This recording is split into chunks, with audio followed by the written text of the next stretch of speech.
Team India के पूर्व कप्तान महेंद्र सिंह धोनी और उनकी पत्नी के अल्मोड़ा पहुंचने से गांव में हर तरफ खुशी की लहर है। गांव के लोगों का कहना है कि क्रिकेट के दिग्गज माही के गांव पहुंचने से पलायन रुकेगा।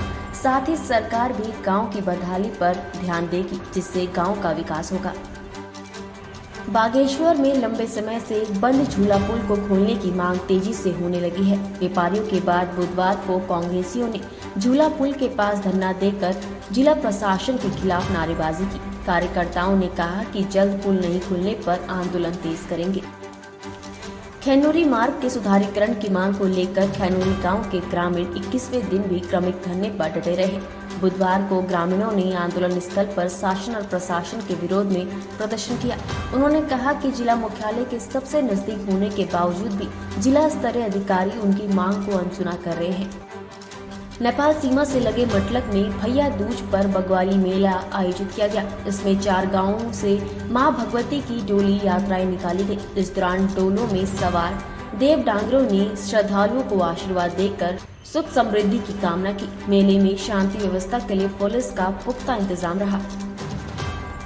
मुख्यमंत्री पुष्कर सिंह धामी ने मुख्य सचिव को उत्तरकाशी के सिलक्यारा में राष्ट्रीय राजमार्ग की टनल में फंसे 40 मजदूरों को निकालने के अभियान में जुटी केंद्रीय एजेंसियों को हर तरह से सहयोग देने के निर्देश दिए हैं। उन्होंने कहा कि बेहतर समन्वय से विषम हालात से निपटा जा सकता है। इंस्टॉल हो गई है, वहाँ पर काम करना भी शुरू कर दिया है। NHI, DCL और भारत सरकार के अधिकारी सभी एक दूसरे के समन्वय के साथ वहाँ पर काम कर रहे हैं। थोड़ा स्थिति वहाँ की कठिन है, लेकिन बहुत जल्द जो है उस पर पूरा ड्रिल हो जाएगा। जो अत्याधुनिक मशीन आई है, अभी मुझे बताया गया कि लगभग 5-7 मीटर उन्होंने ड्रिल भी कर लिया है अभी तक, और हर घंटे में वो 5 मीटर से 10 मीटर के बीच ड्रिल करेगी।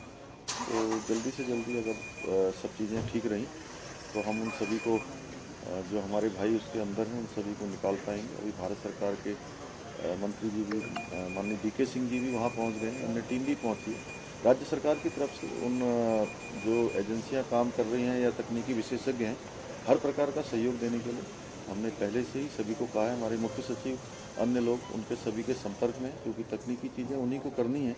राज्य सरकार उनका भरपूर सहयोग करेगी। जो लोग अंदर हैं सर, उनसे बातचीत भी हुई थी, अब उनकी स्थिति अभी कैसी है? खाना पानी? नहीं, सभी लोग, चूँकि सबसे लगातार संपर्क हो रहा है, खाना, ऑक्सीजन, पानी, सभी व्यवस्थाएं उनके लिए वहाँ पर की जा रही हैं और सभी संपर्क में हैं, सभी सुरक्षित हैं। सर, लापरवाहियां देखने को उजागर हुई है, इसमें किस तरीके से कोई जांच बैठाएंगे सर इसमें? देखिए, चूँकि भारत सरकार के NHI, DCL के द्वारा ये काम किया जा रहा था और सुरंग का काम लगभग पूरा होने वाला था। 400 मीटर लगभग सुरंग बची हुई थी और इसको मॉनिटर भी वही लोग कर रहे थे। लेकिन आगे के लिए जितने भी इस प्रकार की सुरंगों का, टनल्स का, क्योंकि हमारे राज्य में बहुत अधिकांश इसकी आवश्यकता भी है और निर्माण कार्य भी हो रहे हैं, हम इन सभी की समीक्षा करेंगे। और इनकी समीक्षा के साथ साथ क्योंकि पहले हम सभी शहरों की बेयरिंग कैपेसिटी का भी अध्ययन कर रहे हैं, वो भी आकलन कर रहे हैं और इसके साथ ये भी करेंगे। प्रधानमंत्री जी से 2-3 बार आपकी बात हो गई सर, उन्होंने क्या किया है? क्योंकि कल एक बात आई थी कि तकनीकी विशेषज्ञ थाईलैंड में जो केव रेस्क्यू हुआ था, उस टाइप की टीम से भी समन्वय बनाएंगे। माननीय प्रधानमंत्री जी लगातार स्वयं वहाँ से वो इस बचाव कार्य को देख रहे हैं, लगातार वो समीक्षा भी कर रहे हैं, हम लोगों से जानकारी भी ले रहे हैं और उनके स्तर से, भारत सरकार के स्तर से, माननीय प्रधानमंत्री जी के स्तर से लगातार सभी को निर्देशित किया गया है। इसलिए सारी एजेंसियां और जो तकनीकी विशेषज्ञ हैं अन्य देशों में भी जो ऐसी कठिन परिस्थितियों में काम करते हैं, वो सारे के सारे जो है इस पूरी घटनाक्रम को और यहाँ से जुड़े हुए हैं। सर, सरकार के द्वारा जो कमेटी गठित की गई थी, उसकी जो प्रारंभिक चीजें निकलकर सामने आई है, ये भी निकलकर आई है कि पहाड़ कच्चा था। किस तरीके से आप देखते हैं कि पहले अध्ययन होना चाहिए था, किस तरीके से? नहीं, देखिए, अभी छठ पूजा की तैयारियां तेजी से हो गई है। छठ व्रतियों को अध्ययन प्रदान करने के लिए पूर्वांचल उत्थान संस्था की ओर से हरिद्वार में घाटों पर साफ सफाई का कार्य शुरू हो गया है। घाटों पर साफ सफाई अभियान की कमान छठ पूजा आयोजन समिति को सौंपी गई है। घाटों की सफाई के लिए उत्तरी हरिद्वार से भादराबाद तक अभियान चलाया जा रहा है। उत्तराखंड के हल्द्वानी में ट्रेचिंग ग्राउंड का कूड़ा एक सप्ताह से धधक रहा है। इससे उठ रहे धुएं से गोलापार, गौदाजाली और इंदिरा नगर की 30,000 की आबादी परेशान है। लोगों को सांस लेने में परेशानी हो रही है। संबंधित कंपनी के साथ ही नगर निगम के अधिकारी भी मूक दर्शक बने हैं। पौड़ी जिले के फलसवाड़ी गांव में पौराणिक और धार्मिक आस्था का प्रतीक मनसार मेला 24 नवंबर को होगा। मेले को भव्य रूप देने के लिए रघुनाथ मंदिर देवप्रयाग से आगामी 22 नवंबर को सीता सर्किट परिपथ यात्रा शुरू होगी, जो 24 नवंबर को फलसवाड़ी पहुंचेगी। यहां परिपथ यात्रा और मेले के आयोजन को लेकर तैयारियां तेज हो गई हैं। पिथौरागढ़ में भाजपा प्रदेश प्रवक्ता सुरेश जोशी ने कहा कि मुख्यमंत्री पुष्कर सिंह धामी सीमांत क्षेत्र की समस्याओं के समाधान के लिए गंभीर है। उन्होंने भरोसा दिलाया कि 26 जनवरी तक हवाई सेवा और बेस अस्पताल का संचालन शुरू हो जाएगा। केदारनाथ धाम की यात्रा इस बार कई मायनों में खास साबित हुई है। इतिहास में पहली बार यात्रा सीजन में रिकॉर्ड तोड़ यात्रियों के केदारनाथ दर्शन का कीर्तिमान स्थापित हुआ है, जो पिछले वर्ष के सापेक्ष 4 लाख अधिक है। घोड़ा खच्चर संचालकों ने अब तक कुल 125 करोड़ रुपए का कारोबार किया है। यात्रियों की संख्या के लिहाज से केदारनाथ इस बार चारों धामों में अधिक ऊपर रहा है।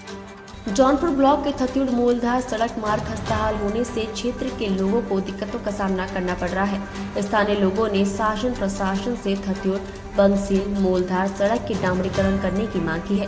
क्षेत्र के सामाजिक कार्यकर्ता सोमवारी लाल नौटियाल ने बताया कि थत्यूड़ मूलधार सड़क मार्ग पर जगह जगह गड्ढे पड़े होने से हर समय वाहनों की दुर्घटना की आशंका बनी रहती है।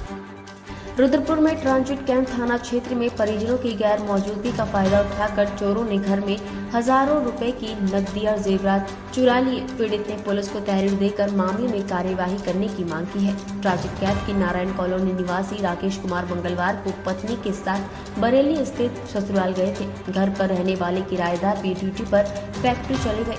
बुधवार सुबह किराएदार लौटा तो गेट की जाली कटी हुई थी और कमरों में सामान बिखरा था। चोरों ने घर में घुसकर कमरों को इत्मीनान से खंगाला और कीमती सामान ले गए। सूचना पर राकेश घर पहुंचा। उन्होंने पुलिस को 70,000 रुपए और 1 लाख के जेवरात चोरी होने की जानकारी दी।